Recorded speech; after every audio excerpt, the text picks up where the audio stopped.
हर हर महादेव, जय भोलेनाथ। नमस्कार, मैं साधना पांडे मार्गदर्शन पे आपका स्वागत करती हूँ। तो चलिए दोस्तों, आज हम जानेंगे खर मास। खर यानी कि भगवान सूर्य का जो घोड़ा होता है वो खरों के सहारे चलता है। खर यानी कि संस्कृत में खर शब्द को गधा कहते हैं। खर शब्द कहते हैं गधे को, और इसलिए आज यानी कि खर मास में सूर्य देव का जो रथ होता है वो घोड़े घोड़े नहीं बल्कि गधे हाँकते हैं। इस कारण उनकी रफ्तार बहुत धीमी हो जाती है।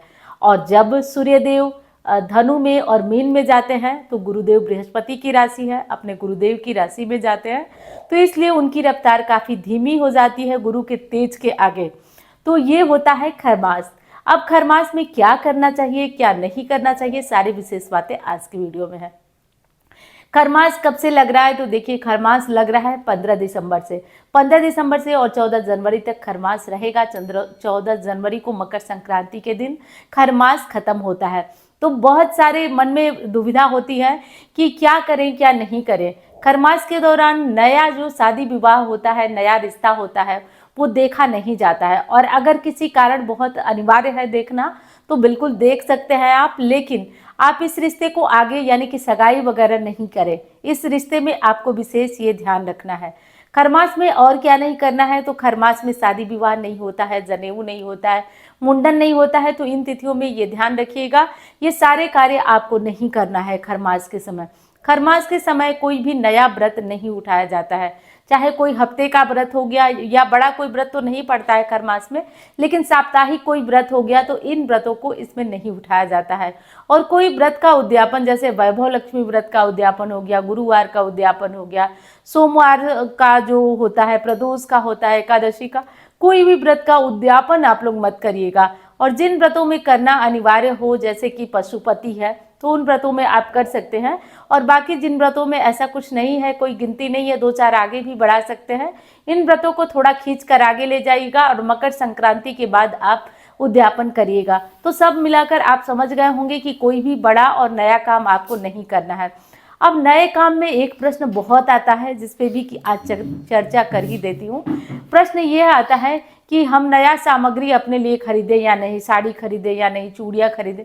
देखिए हमारे यहाँ तो ऐसा कोई भी विधान नहीं है। और अगर शास्त्र की आप बात करें, हमारे और आपकी बात छोड़ देते हैं, तो शास्त्र में केवल नया कार्य करने से मना किया गया है। बाकी जो दैनिक कपड़े लत्ते आप पहनते हैं, कंबल स्वेटर पहनते हैं, साल खरीदते हैं, अब सर्दियाँ भी चरम पे रहती हैं तो लोग खरीदते हैं, कपड़े खरीदते हैं, उलन सूट खरीदते हैं, कहीं शादी में जाना है या तो जनवरी में शादी है तो तैयारी करते हैं, तो ये सब करते हैं। बस उस तैयारी में एक चीज़ का, शादी की तैयारी में ध्यान रखते हैं कि दुल्हन के लिए जोड़ा वगैरह नहीं खरीदा जाता है, सिंदूरा नहीं खरीदा जाता है, और ये सब सेहरा मौरी जो होता है ये सब चीज़ें नहीं खरीदी जाती है।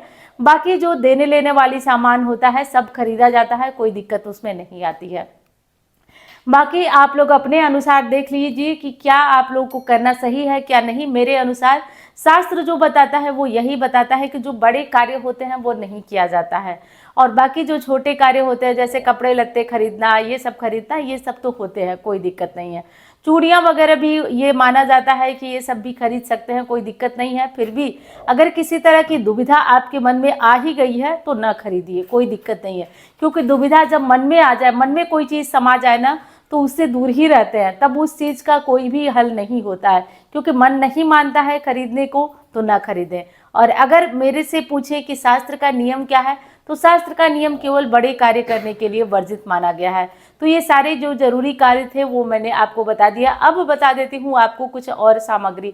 जैसे लड़कियों को देने लेने की जो सामग्री होती है, जैसे उनका बेड वगैरह होता है, तो देखिए उन सबको खरीदने में रिस्क ना करें, क्योंकि एक ही बार आप अपनी बेटी को दे रहे हैं, तो उन सबको खरीदने में किसी भी प्रकार का कोई रिस्क न लें आप। गलती से भी जैसे बेड हो गया या चारपाई हो गया, ये सब चीज़ें नहीं खरीदा जाता है।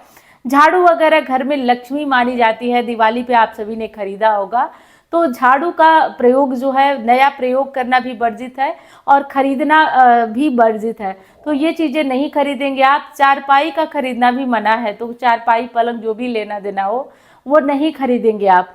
इस विशेष बात का आप ध्यान रखिए। और हाँ, खर मास में किसकी पूजा करेंगे, तो सूर्य नारायण की पूजा बहुत विधिवत भली भांति की जाती है। कैसे की जाती है उस बारे में अब चर्चा कर लेते हैं। देखिए, जो कोई सूर्य नारायण की पूजा नहीं भी करता है, उसे भी इन एक महीने में यानी 15 दिसंबर से 14 जनवरी तक सूर्य की पूजा अनिवार्य रूप से करना चाहिए। कैसे करना चाहिए? तो आप सुबह सवेरे जल्दी जगें, क्योंकि देखिए जिन लोगों की कुंडली में सूर्य कमजोर होंगे ना, उनको अब उनका विपरीत असर ज्यादा मिलेगा। क्या असर मिलेगा? जैसे पिता के साथ और मनमुटाव होगा, आंखों में और दर्द तकलीफ आएगी, आंखों में और पीड़ा आएगी और आप दिक्कत में जाएंगे। और क्या दिक्कत आ सकती है समाज में? और आपका कहीं नाम उछल जाए बिना मतलब का, कहीं मान सम्मान में ह्रास मिल जाए, इस तरह की दिक्कतें आपको देखने को मिलेगी। और दूसरी चीज है कि जैसे सूर्य नारायण की कृपा अगर कम मिलती है व्यक्ति को, तो उसको सबसे ज्यादा देखने को मिलता है कि उसके कार्यों में भी बहुत ज्यादा विघ्न बाधाएं आती है। तो ये सारी समस्याएं आने लगेगी। इसलिए आप एक काम करिए, आप सभी को जिनकी कुंडली में सूर्य की पोजीशन पता है वो भी, जिनको नहीं पता है वो भी, एक काम करें कि आप लोग जल्दी जगे और जल्दी जग करके। और हाँ, एक हंसने की बात, हंसी मुझे इस बात पे आ रही है कि हमारी जो बहनें हैं, बेटियां हैं, जिनको भी कहिए, वो थोड़ा जल्दी जल्दी बोल के बताती हूँ, तो वो लोग बोलती हैं कि दीदी आप जल्दी में रहती हैं क्या? देखिए, जल्दी में नहीं हूँ मैं सोचती हूँ कि कम जो शब्द हूँ उतने में ही अपनी बातों को ख़त्म कर लूँ, तो फालतू में बड़ा न करना पड़े वीडियो, इसलिए मैं थोड़ा जल्दी जल्दी हो जाती हूँ। और जब रफ्तार पकड़ती हूँ तो आप लोगों को लगता है कि मैं जल्दी में हूँ, कहीं जाने की तैयारी, कहीं नहीं जाने की तैयारी में हूँ। स्पेशली जब मैं वीडियो शूट करती हूँ तो बड़े फुर्सत में, भले ही 4 दिन ना शूट हो, लेकिन होता है तो बड़े फुर्सत में ही होता है। शायद ही ऐसा है समय कि कहीं बहुत जल्दी में जाना हो और तब शूट हो, तो इसलिए नहीं होता है। ये जल्दीबाजी इसलिए होती है कि आप लोगों को जल्दी जल्दी बातें बता सकूं। और वीडियो पसंद आ ही जाती है तो लाइक करिएगा। और हाँ, चैनल को आपने सब्सक्राइब नहीं किया है अब तक, बस मार्गदर्शन सर्च करके देख रहे हैं, तो आप चैनल को सब्सक्राइब भी कर दीजिए। चलिए, सूर्य नारायण को जल्दी जग करके जल्दिया करिए। जल्दी जगने का जो फल होता है ना, बाल सूर्य होते हैं सुबह में, क्योंकि वो निकल रहे होते हैं। और कोई भी देवी हो गया, देवता जो बाल स्वरूप होता है, उनको मनाना काफी आसान होता है, उनकी कृपा पाना, वो जल्दी प्रसन्न होते हैं। इसलिए सूर्य को जो जल दे, उगते हुए सूर्य को जल दे, थोड़ा सा रोली ले लें, थोड़ा सा चंदन ले लें, थोड़ा सा अक्षत ले लें, और इसे जो है आप सूर्य को जल अर्पित करें।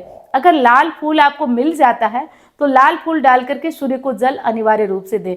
लाल फूल डालने से वैसे ही आत्मा के कारक सूर्य कहे जाते हैं, ये विशेष कृपा अपनी बरसा देते हैं अपने भक्तों पे। सूर्य के प्रसन्न होने से वो चीज होती है ना जो आप होते भी नहीं है, यानी कि सूर्य, अगर सूर्य की पोजीशन अच्छी है, उनकी कृपा आपके ऊपर बरसती है, तो आपको लोग वो मानते हैं जो आप कभी थे ही नहीं। या शायद मैं अपनी बातों को नहीं समझा पा रही हूँ। मेरे कहने का ये मतलब है कि जो चीजें आप जितनी ज्यादा होते नहीं है, उससे ज्यादा आकलन किया जाता है आपका। तो इस तरीके से सूर्य का प्रभाव भक्त को देखने को मिलता है। और सूर्य देव की पूजा इन 1 महीनों में और बढ़ा दीजिए, क्योंकि जिनकी कुंडली में सूर्य पीड़ित है, देखेंगे कि पिता से मनमुटाव बढ़ गया, समाज में थोड़ा सा नाम को लेकर के ह्रास होने लगा, समस्याएं होने लगेंगी, तो आप इस काम को कर लीजिए और बहुत अच्छा रिस्पॉन्स आपको मिलेगा। ये काम आप करके देखिए। चलिए, अब ये जरूरी बातें मैंने बताई, उम्मीद करती हूँ कि ये वीडियो आपको पसंद आएगी। मैं मिलती हूँ आपसे अन्य वीडियो में। धन्यवाद। हर हर महादेव।